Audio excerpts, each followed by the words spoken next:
नमस्कार सभी मित्रों को। आज से हम शुरू करने वाले हैं क्लास 12th बायोलॉजी, जिसको एक नई जर्नी शुरू करने वाले हैं जिसका नाम मैंने दिया है तैयारी जीत की।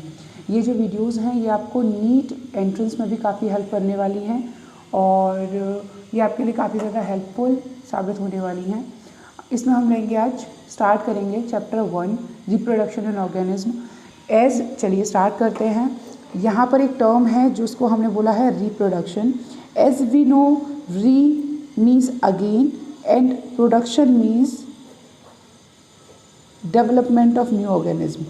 या हम ये बोलेंगे कि किसी भी एक नए ऑर्गेनिज्म का डेवलप होना, किसी भी एक नए ऑर्गेनिज्म का जन्म लेना किसी एक प्री एग्जिस्टिंग सेल से, that will be called as reproduction. Reproduction is a process और it is a biological process by which a living organism continues its generations। सो यहाँ पर रिप्रोडक्शन जो चैप्टर है रिप्रोडक्शन इन ऑर्गेनिज्म, ये अगर हम नीट में बात करें तो बेसिकली ये 1 क्वेश्चन यहाँ से हमें देखने को मिलता है। लगभग हम कह सकते हैं 1 क्वेश्चन इज ऑफ 1 मार्क, लेकिन 1 नंबर भी काफ़ी ज़्यादा इंपॉर्टेंट आपके लिए साबित हो सकता है। रिप्रोडक्शन जो है, इसमें जब हम चैप्टर शुरू करते हैं तो आपकी एनसीईआरटी बुक में एक टॉपिक दिया हुआ है, that is life span. What is life span? Basically life span का मतलब होता है कि भैया एक ऑर्गेनिज्म है, वो बच्चा या ऑर्गेनिज्म पैदा हुआ, उसकी बर्थ हुई, एक पर्टिकुलर टाइम के बाद उसकी क्या हुई? नेचुरल डेथ हुई। जो चीज़ पैदा हुई है वो चीज़ खत्म होगी। भैया ये दुनिया का सत्य है कि जो पैदा हुआ है उसे जाना है। So the birth to the natural death, जो प्रोसेस, जो हमारा स्पैन है, जो लाइफ पीरियड है, that will be called as a span. Life span जो है that is a time period between the birth to the natural death. अब जो लाइफ स्पैन है, आप इसमें देखेंगे कई सारे स्टेप्स इन्वॉल्व हैं, या कई सारी कहना चाहिए कई सारी स्टेजेस में डिपेंड करता है। जैसे फर्स्ट जिसे हम कहते हैं दैट इज़ जुवेनैलिटी। ये जुवेनैलिटी क्या है?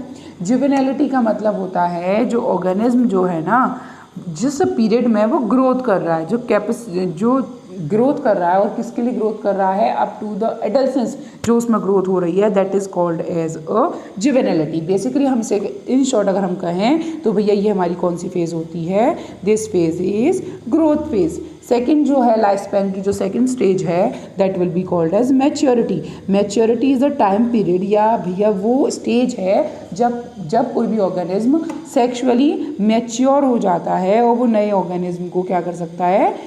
पैदा करने लायक हो जाता है, रिप्रोडक्शन के कैपेबल हो जाता है। That process is called as maturity. Next is called as ageing.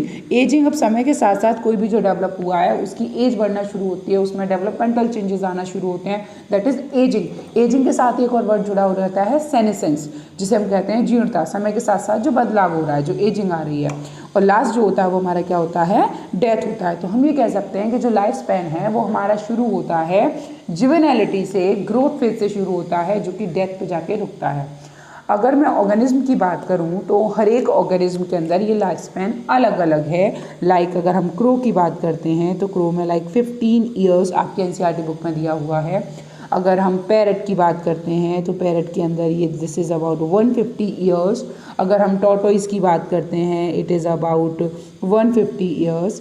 अगर आपसे पूछा जाता है भैया कि जो ये लाइफ स्पैन है इसमें इतनी वेरिएशंस देखने को मिलती हैं, ये जो वेरिएशंस हैं उसमें फ्यू आवर्स भी हो सकता है। जैसे कि एक है जिसे हम बोलते हैं भैया मैन फ्लाई बोलते हैं, इसका जो टाइम है वो लगभग 1 दिन बोल दीजिए, 24 घंटे बोल दीजिए। कुछ बुक्स में 23 to 24 आवर्स भी इसमें दे रखा है मैन फ्लाई, जिसका शॉर्टेस्ट लाइफ स्पैन होता है।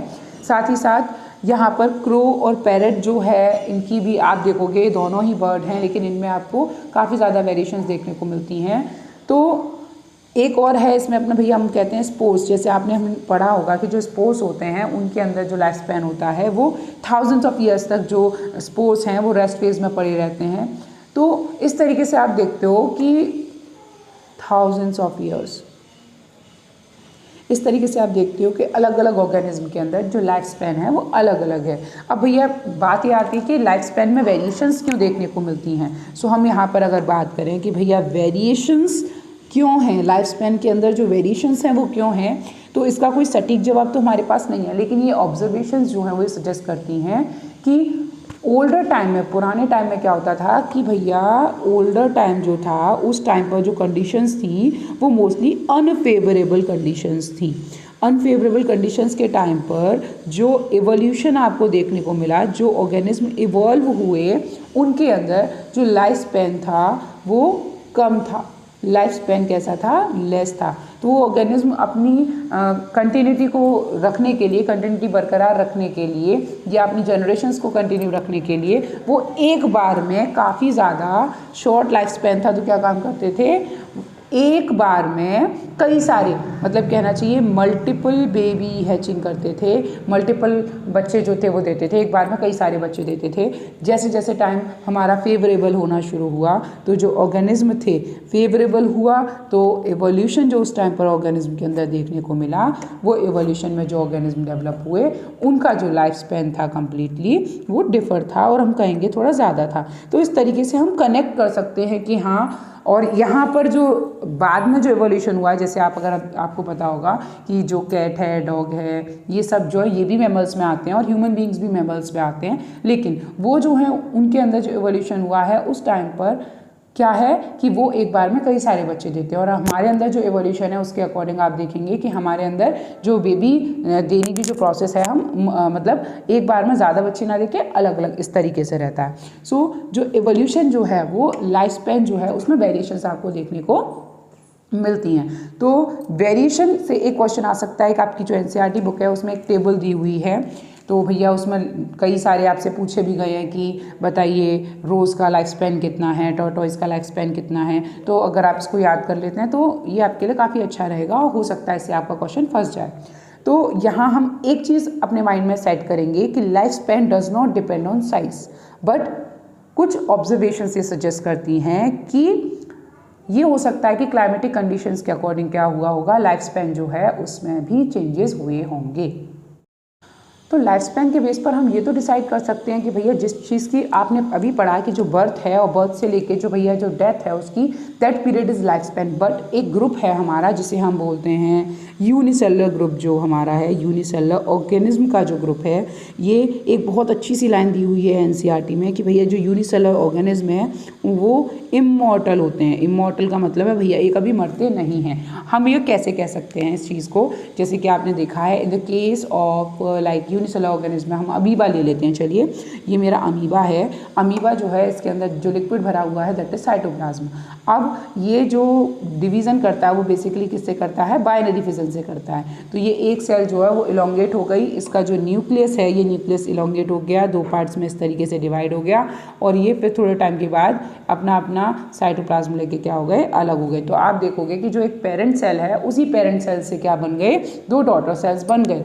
तो ये कौन सी कंडीशन में देखने को मिला आपको? ये आपको फेवरेबल कंडीशंस में देखने को मिला। तो बेसिकली हम ये बोलते हैं कि उस ऑर्गेनिज्म, जो यूनिसेलुलर ऑर्गेनिज्म है ना, वो एक सेल थी, लेकिन जब उनमें डिवीज़न हो गया, जब ये जो डिवीज़न होता है ये आपको पता होगा, यहाँ पे कैरियोकाइनेसिस होती है, कैरियोकाइनेसिस जो आप 10th में भी पढ़ चुके हैं, और यहाँ पे आपकी होती है भैया साइटोकाइनेसिस। कैरियोकाइनेसिस का मतलब होता है division of nucleus. Firstly the nucleus will divide, after that the cytoplasm will divide. ठीक है। सो जो फेवरेबल जो कंडीशंस हैं यहाँ पर इसके लिए टर्म यूज़ किया जाता है साइटोकाइनेसिस। तो जो फेवरेबल कंडीशंस हैं उसमें पहले कैरियोकाइनेसिस हुआ, साइटोकाइनेसिस हुआ, मीन्स एक सेल से दो सेल्स बन गई। पर क्या ये जो सेल थी अब इसका वजूद तो रहा नहीं, लेकिन ये तो नई डॉटर सेल्स बन गई इससे। तो इस तरीके से इनका कभी भी जो एक सेल है वो कभी मरती नहीं है, वो आगे इस तरीके से जब उसकी फेवरेबल कंडीशंस होती हैं तब वो डिवाइड करती रहती है, कंटिन्यू डिवाइड करती रहती है, जिसकी वजह से हम कह सकते हैं कि हाँ भैया यूनिसेलुलर ऑर्गेनिज्म जो हैं वो हमारे इमॉर्टल हैं। अगर हम अपनी बात करते हैं, ह्यूमन बींग्स की बात करते हैं, तो हम कितना भी अच्छा क्यों ना पालें, कितनी भी हमारी फेवरेबल कंडीशन क्यों ना हो, लेकिन अगर बर्थ हुई है तो डेथ होगी ही होगी। लेकिन यूनिसेलुलर के केस में क्योंकि इनमें बाइनरी फिजन हो जाता है या मल्टीपल फिजन हो जाता है, sometimes we can see budding हो जाती है, तो उसकी वजह से हम ये बोलते हैं कि जो पेरेंट सेल है उसका अस्तित्व जो है वो ख़त्म हो जाता है, अब ये डॉटर सेल्स बन जाती हैं। तो इस तरीके से लाइफ जो है वो कंटिन्यू चलती रहती है। सो वी कैन से कि हाँ भैया इट इज़ अ इमॉर्टल। अब लाइफ स्पेन से हम यहाँ अगर थोड़ी सी एक बात करें, हम बोलें what is the importance of reproduction basically. So in short we can say कि reproduction is important for the continuity of the life. Continuity of life के लिए ज़रूरी है सेकंड हम बोलेंगे भैया सर्वाइवल के लिए ज़रूरी है। लाइफ अगर ऑर्गेनिज्म को सर्वाइव करना है, अपनी जनरेशन्स को कंटिन्यू रखना है तो उसके लिए ज़रूरी है। प्लस एवोल्यूशन जो होते हैं उसके लिए भी रिप्रोडक्शन ज़रूरी है, क्योंकि जो समय के साथ साथ बदलाव होता है उसके साथ जो ऑर्गेनिज्म हैं उनके अंदर भी बदलाव होते हैं through the process of reproduction. So evolution के लिए भी ज़रूरी है। अब हम ये जो चैप्टर है रिप्रोडक्शन जो है इसको हम दो पार्ट्स में अब पढ़ेंगे। इसमें हम बेसिकली एक हम बोलेंगे जैसे रिप्रोडक्शन, इसको दो पार्ट में करते हैं, asexual reproduction and sexual reproduction. Asexual reproduction in short we can say it is the भैया यूनिपेरेंटल रिप्रोडक्शन। सब कुछ पढ़ा हुआ आपको, सब आता है 10th में। Uniparental means only a single parent is involve in this, ठीक है। एक हम इसको बोलते हैं भैया एपोमिक्सिस भी बोलते हैं इसको। एपोमिक्सिस का मतलब होता है away from mixing, it is away from mixing. Means क्या है कि जो सेल्स है ना, जैसे आपको पता है सेक्सुअल रिप्रोडक्शन होता है तो वहाँ पर गैमीट्स बनते हैं, गैमीट्स यहाँ पर भी बनते हैं, मैं बताऊँगी कहाँ बनते हैं आपको ये सेक्सुअल रिप्रोडक्शन में। पर यहाँ पर जो गैमीट्स बनते हैं या यहाँ पर जो सेल्स बनती हैं उनका फ्यूज़न नहीं होता है, यहाँ पर मेल फीमेल सेल्स का फ्यूज़न नहीं है। Away from mixing means the cells are not fusing together to form a zygote, so we can say it is a apomixis. जबकि सेक्सुअल रिप्रोडक्शन जो है हम यहाँ बोलेंगे भैया it is a biparental reproduction. इसमें दो पेरेंट्स इन्वॉल्व होते हैं। ये जो है नाम ही है भैया sexual means sex involve, male and female are involve, ठीक। और इसे कहा जाता है एम्फीमिक्सिस। एम्फीमिक्सिस का मतलब होता है when amphi means fusion of both male and female gamete, या fusion of male and female gamete,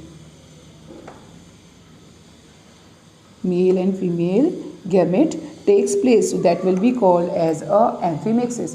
अब